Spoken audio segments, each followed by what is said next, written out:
আমার দ্বিতীয় স্বামী এইভাবে পৃথিবী ছেড়ে চলে গেল আমাকে একা করে। সবাই পুরোটা দয়া করে পড়বেন। আমি আপনাদের সবার চেনা রুম্পা, আর ছবিতে যাকে দেখছেন সে আমার আরিয়ান, আমার দ্বিতীয় স্বামী আরিয়ান। আজ 4 দিন হলো আরিয়ান এই পৃথিবী ছেড়ে আর আমাকে ছেড়ে না ফেরার দেশে চলে গেছে। এখন আমার কাছে আরিয়ানের এই স্মৃতিগুলো ছাড়া আর কিছুই নেই। খুব ভালোবাসতাম আমরা দুইজন দুইজনকে। খুব কষ্ট হচ্ছে এখন।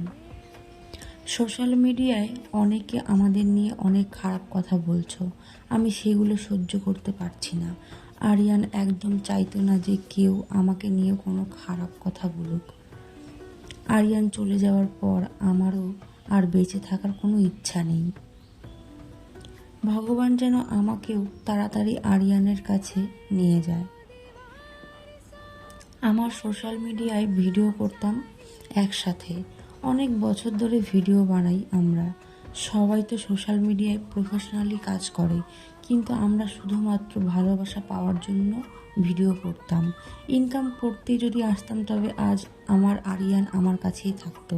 ঝড় বৃষ্টির মধ্যে ওকে এত দূর অফিস করতে যেতে হতো না, আর ওর এই অ্যাক্সিডেন্টটাও হতো না। অনেকেই বলছো যে আমাদের মধ্যে নাকি খুব ঝামেলা হচ্ছিল, তাই আরিয়ানের মাথা ঠিক ছিল না। তাদেরকে বলি, এমন কোনো স্বামী স্ত্রী আছে যাদের মধ্যে একটুও ঝামেলা হয় না? সবার মধ্যেই টুকটাক ঝামেলা হয়, আমাদের মধ্যেও সেই রকমই টুকটাক ঝামেলা ছিল।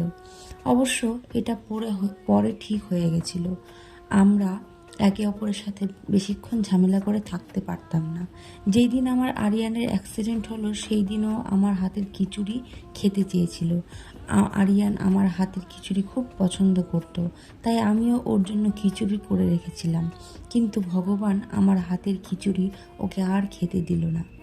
সন্ধ্যার পর আরিয়ান যখন অফিস থেকে আসছিল তখন আমাকে কল করে বলেছিল যে আমি কিছু খাবো কিনা। আমি না করেছিলাম, বাট ও বলল ও নাকি খুব ভালো লাগে আমি ওর কাছে কিছু খেতে চাইলে।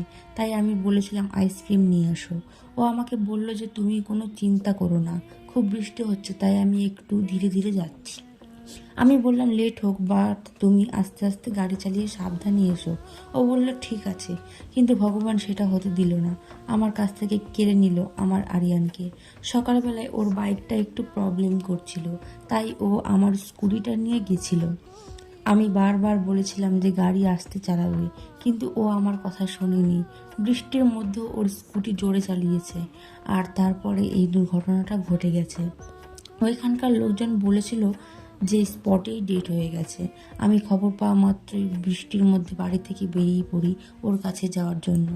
আমার বাড়িতে তখন কোনো ছেলে মানুষ ছিল না, তাই পাশের বাড়ির এক দাদাকে নিয়ে অ্যাক্সিডেন্টের জায়গায় যাই। যেখানে গিয়ে দেখি আরিয়ানকে পাই না। ওইখানকার লোকজন বলল ওকে নাকি হাসপাতালে নিয়ে গেছে। আমি তাড়াতাড়ি ওইখানে যাই, গিয়ে দেখতে পাই যে ও শুয়ে আছে। খুব কান্না করি, ওর নাকে হাত দিয়ে দেখি নিঃশ্বাস পড়ছে কিনা।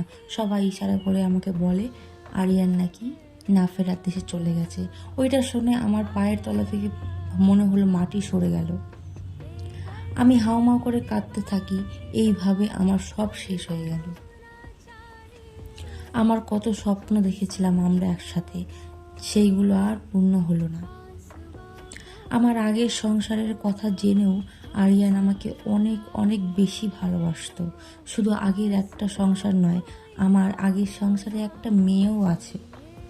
আমার সেই মেয়েকেও আরিয়ান নিজের মেয়ের মতো ভালোবাসতো। আমাদের হ্যাপি ফ্যামিলি ছিল, অনেক ভালো ছিলাম আমরা। আমাদের এই ভালো থাকার ওপর হয়তো কারো খারাপ নজর লেগে গেল। আরিয়ানের অনেকগুলো ফাড়া ছিল, এক জ্যোতিষী বলেছিলেন। কিন্তু আরিয়ান এইগুলো বিশ্বাস করতো না, সাবধানে থাকতো না। আমি জ্যোতিষীর কাছে থেকে তাবিজ এনে ওকে জোর করে পড়িয়েছিলাম, কিন্তু শেষ পর্যন্ত কোনো লাভ হলো না। মানুষটা আর রইলই না। ওর বাড়ি হায়দ্রাবাদ। ও একজন নন বেঙ্গলি ছিল, বাংলা ভালো করে বলতে পারতো না। আমার কাছে শেখার চেষ্টা করতো। ও সব ছেড়ে শুধু আমাকে ভালোবেসে আমার কাছে এসেছিল। আমি ওকে রাখতে পারলাম না। আরও অনেক কিছু বলতে চাইলেও তোমাদেরকে আমি বলতে পারলাম না। এই ভিডিও তো ওর শেষ ভিডিও ছিল। খুব মনে পড়ছে আজ ওকে। ও অফিস যাওয়ার জন্য রেডি হচ্ছিল আর আমি ভিডিও করছিলাম। সবাইকে তো সবটা খুলে বললাম, আর কিছু জানার থাকলে অবশ্যই জিজ্ঞাসা করো। আমি সবাইকে সবটা বলবো, কেউ প্লিজ আর খারাপ কমেন্ট করো না। সবাই ভালো থেকো আর আমার আরিয়ানের জন্য প্রার্থনা করো যেন ও না ফেরার দেশে অনেক ভালো থাকে। আর আমি আমার মেয়েকে নিয়ে আমার মা বাবার সাথে সারা জীবন এইভাবেই কাটিয়ে দিতে চাই। সবাই আশীর্বাদ করো আমাকে। ভালো থাকবেন সবাই।